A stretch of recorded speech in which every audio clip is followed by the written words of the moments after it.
உயர்கல்வித்துறையில் பல கல்வி நிலையங்கள், பல்கலைக்கழகங்கள் ஏற்படுத்தப்படும் என்று நிதியமைச்சர் நிர்மலா சீதாராமன் தெரிவித்துள்ளார்.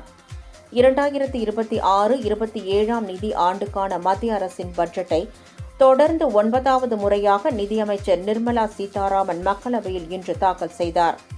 அப்போது பேசிய அவர், நாடு முழுவதும் 15,000 உயர்நிலைப் பள்ளிகள் மற்றும் 500 கல்லூரிகளில் கண்டென்ட் கிரியேட்டர்களுக்கான ஆய்வகங்கள் அமைக்கப்படும் எனவும், மாநிலங்களில் உள்ள ஒவ்வொரு மாவட்ட தலைநகரிலும் மாணவிகளுக்கு விடுதிகள் அமைக்கப்படும் எனவும் தெரிவித்தார். மாணவிகளின் கல்வியை ஊக்குவிக்க நடவடிக்கை எடுக்கப்படும் எனவும், மருத்துவம் சார்ந்த படிப்புகளுக்கான வரி 2% குறைக்கப்பட்டுள்ளதாகவும் அவர் குறிப்பிட்டார்.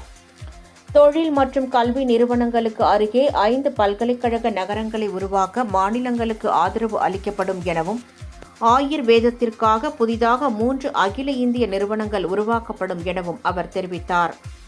ஆயுஷ் மருந்தகங்கள் மற்றும் பரிசோதனை கூடங்கள் மேம்படுத்தப்படும் எனவும், சுயசார்பு இந்தியாவில் முக்கிய உந்து சக்தியாக சேவைத்துறையை மையமாக கொண்ட கல்வி முதல் வேலைவாய்ப்பு மற்றும் தொழில் முனைவு நிலைக்குழு அமைக்கப்படும் என்றும் நிர்மலா சீதாராமன் கூறினார். மாற்றுத்திறனாளிகளுக்கு உதவ செயற்கை நுண்ணறிவு தொழில்நுட்பம் ஏற்படுத்தப்படும் எனவும், கடந்த 12 ஆண்டுகளாக பணவீக்க விகிதம் தொடர்ந்து நிலையான விகிதத்தில் இருந்து வருவதாகவும் அவர் குறிப்பிட்டார். நிலைத்தன்மை, நீட்டித்த வளர்ச்சியடைந்த இந்தியாவிற்கான இலக்குகளை எட்டும் வகையில் தொடர் நடவடிக்கைகள் மேற்கொள்ளப்பட்டு வருவதாக நிர்மலா சீதாராமன் குறிப்பிட்டார்.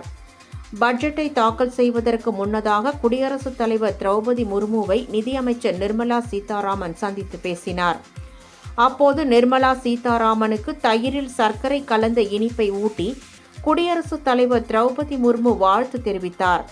முன்னதாக பிரதமர் நரேந்திர மோடி தலைமையில் இன்று காலை நடைபெற்ற மத்திய அமைச்சரவைக் கூட்டத்தில் மத்திய பட்ஜெட்டுக்கு ஒப்புதல் அளிக்கப்பட்டது.